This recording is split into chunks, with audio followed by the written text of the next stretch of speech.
Hello everyone, so hopefully you can see, I kind of forgot to do this earlier today, but you can see I have the Paha Que SunVisor for my Aliner, and some people have been asking me how well it holds up in the wind and how well it just holds up in general. And I have to say, it was quite a learning curve for me because I hadn't really realized it, but I don't know if you can see here, there's these little push buttons that you can adjust the poles, which actually makes it taller if you want it to be taller. And for me, I'm over 6'4", around 6'4", so I needed it a little taller. Well, it has just occurred to me this weekend that I could make it taller. And not only could I make it taller, but I could actually get these strings tighter. And that really helped in keeping it the wind, because the wind here at the beach, I'm camping at the beach this week, the wind here has been pretty wicked. Matter of fact, we had a really crazy storm on Thursday night, which I had to take the whole thing down Thursday night because we had like 50, 60 mile an hour winds. But anyway, but the wind coming off the bay has really whipped it around. And even with tightening these strings down for it and, and adjusting the poles to the way I wanted them, it still had a problem with it whipping up over the roof of the trailer because the wind was coming directly at the front of my trailer. When the wind is from the side to side, it does really well. You don't have to worry about it too much. So what I decided to do was so I have my rug down, and I put stakes in the ground to hold my rug down on each corner there. And back here I have a table setting, so I didn't worry too much about the back. So what I went today, and they have a general store here, and they have some pretty good sized bungee cords. As you can see, I just hooked one around here, and then I hooked two together, and then I hooked one down at the bottom where I have the rug, down this tent stake down in the ground for the rug. And I did the same thing over here. And I have to say, today we went away for a while, doing a little sightseeing, and came back, and it stayed in place. It didn't bend anything up. It didn't flap up against the roof, and it was fantastic.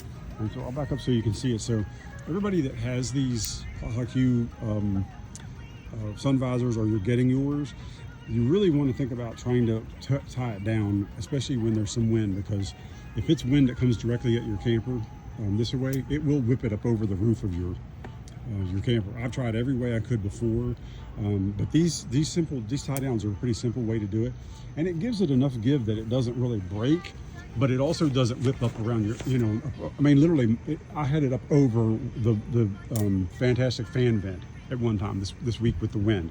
So, and like I said, the wind here at the beach is pretty, it's always windy at the beach, but. So anyway, you can see how they don't really get in the way too much. I have them pretty spread out, and like I said, I just hook them into the ones that I have my rug tied down to, and it works pretty well. So I know a lot of people ask me about where I got it. I'm still loving it. It's been a little bit of a learning curve adjusting the poles the right way and getting the strings tight. And I had to actually another thing I had to do is I put these plastic things, and I don't know how well you can see them, but this plastic black tubing here that you put on to put the strings and stuff in. It just comes with glue, or you peel it off. It's automotive adhesive. Well, after the first time or two, the adhesive wouldn't stay, and this whole thing would just come loose, and the pole and the string wouldn't be attached to the trailer.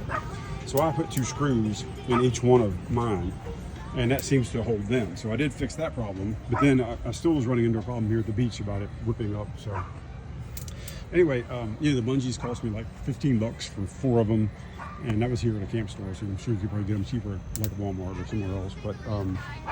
But it worked great today. There's no wind right now, so I can't really show you how it does it, but it keeps it nice and level. Keeps it, as you can see, I'm like I said, I'm pretty tall. I can walk under. This is about 6'4" right here on the edge. But before, when I had it adjusted, the poles weren't adjusted out. It was lower. I had to duck under it all the time. So now it's a lot better. But anyway, I just wanted to do a video on it real quick. I meant to do it earlier before it got dark.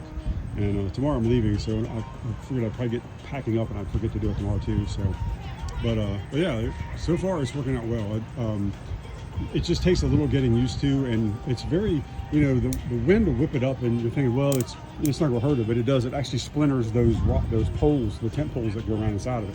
One of mine splintered, and I had to actually take tape and tape it up to keep it from splintering anymore. And I mean, it seems to be okay now, but so anybody that's got it, I just wanted to give you a few tips on that, because I know a lot of people have been asking me, hey, where did you get it? And Where is it? What is it? How does it work? How's it doing the wind? And normal wind, and if it's from the side to side, it's not bad. But if it's coming straight on with your trailer, you really have to have something to tie it down on here, because it'll whip it up over the roof, and it does you no good. And so anyway, talk soon.